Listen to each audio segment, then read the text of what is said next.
Ilang araw na ang nakakaraan mga idol na ilabas na ang balita nitong trade kung saan si Alex Caruso ay na-trade papuntang OKC Thunder kapalit ni Josh Giddey. Straight up trade lang ito mga idol at marami ang nagsasabi na nagpalugi raw ang Chicago Bulls sa trade na ito. Paano ba naman? Tumanggi sila sa isang top 10 pick daw ng draft ngayong taon. Tapos ang naibalik sa kanila ay isang Josh Giddey na hindi gaanong nababad noong nakaraang playoffs. Well, sa nakikita kong point of view nitong Bulls, si Giddey ay bata pa rin naman. 21 years old pa lang to at may mga rookies pa nga ngayon na kaedad lang ni Giddey Kung inyong matatandaan, 6 overall pick nga po itong si Josh Giddey para sa OKC Thunder 3 years ago lang. At stable guard naman tong si Giddey talaga. Kaya niyang maging lead guard pero hindi niya magagawa yun sa Thunder habang andyan si SGA na laging nagtatanga ng bola. Ngayon, para sa Bulls, kahit nababalik na raw si Lonzo Ball, i-expect nyong si Giddey magiging point guard talaga nila at katambal si Kobe White. Nitong nakaraang season, hindi naman din masama ang mga numero niya. 12.3 points, 6.4 rebounds at 4.8 assists per game. 6'9 din po itong si Giddey so may size siya ng isang wing player pero gwardiya yung laro niya. Though kung ako ang Bulls, feel ko makakahingi pa ako ng kahit second round pick mula sa OKC kasi ang dami nilang picks Sa kabila naman at dito tayo mag-focus talaga, nakuha ng OKC tong si Caruso sa masasabi mong murang halaga. Yes, si Giddey bata pa nga at may potential. Pero win now mode na kasi itong OKC Sila nga ang naging number 1 sa West noong regular season so hindi na nila maaantay pa si Giddey na baguhin yung laro niya para bumagay sa mga kasama niya. Mas pipiliin na lang nila syempre yung katulad ni Caruso na plug and play na kagad. Pag sinalta mo siya sa court, alam mo na kung ano ang makukuha mo without damaging din yung responsibilidad ni SGA kasi hindi naman din kailangan ni Caruso ng bola parate para maging epektibo siya. Hustle player to through and kayang-kayang bantayan ang best perimeter player mo sa bawat game. Kahit na nung nasa Lakers pa itong si Alex, yan na talaga ang role niya. Masipag at alam mong 100% lagi ang binibigay. That's why masasabi mong mura nila nakuha si Caruso kasi yung mga katulad niya inaasam-asam din talaga ng bawat team sa NBA. At yung OKC nga, kahit na sandamukal pa yung mga picks na meron sila hindi man lang nagbigay ng pick patungong Bulls. So panalo na rin yon on their part kasi pwede nilang i-involve sa ibang trade ang mga picks na meron sila. And with Caruso nga sa tingin ko mga idol, may palag talaga tong OKC para maging best na perimeter defensive team sa West or maybe sa buong liga nga. Isipin ninyo, si Caruso pa nga lang pwede mo na siya ilagay sa best perimeter player ng kalaban lagi.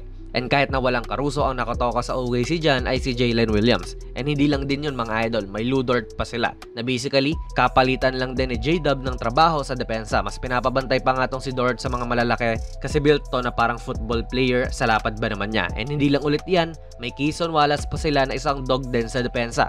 One of their best guard defenders naman din to. Rookie pa nga lang to last season mga idol at sa stack na OKC team na ito, nabababal siya. Pang-apat tong si Wallace sa buong rookie class niya kung steals ang pinag-uusapan.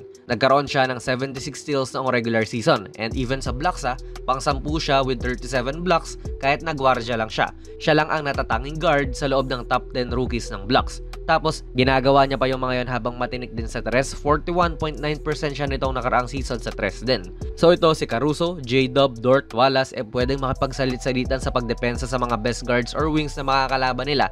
Even yung big man nila na si Chet Holmgren nga kayang sumabay paminsan sa mga guards na mas maliliit sa kanya kasi versatile big man din naman siya. Kaya yan yung argumento natin mga idol ngayon na pwede talagang maging the best or one of the best perimeter defenses tong OKC sa pagdating ni Alex mga idol. Mas lumalim ang mga defensive-minded players nila. So Wes, ang naisip kong kayang tumapat sa ganitong perimeter defense ay yung Timberwolves. Pwede, mayroon silang Jaden McDaniels, Nickeil Alexander Walker, sabay may Anthony Edwards pa. Although medyo nagka-bad image nga to kasi hindi nila napigilan sina Luka at Kyrie doon. Pero still, masasolid pa ang depensa nila for sure. Tapos may Nazarid ka pa na isa ring versatile big man. Sino pa ba? Denver Nuggets, pwede rin, di ba? Sila naman mayroong Aaron Gordon, perimeter o big man, kayang-kayang bantayan ito. May Peyton Watson pa sila na blossoming din para maging isang malupit na defender sa liga. Mahaba rin to.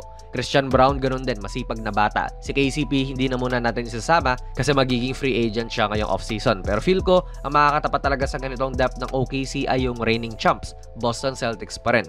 Nakita natin itong nakaraang NBA Finals kung gaano naging mahalaga yung depth nila na ito with Derek White pati Jrue Holiday na mga guard defenders sila. Tapos si Jaylen Brown pa yung tumotoka kay Luka and may Jason Tatum pa na solido rin sa depensa.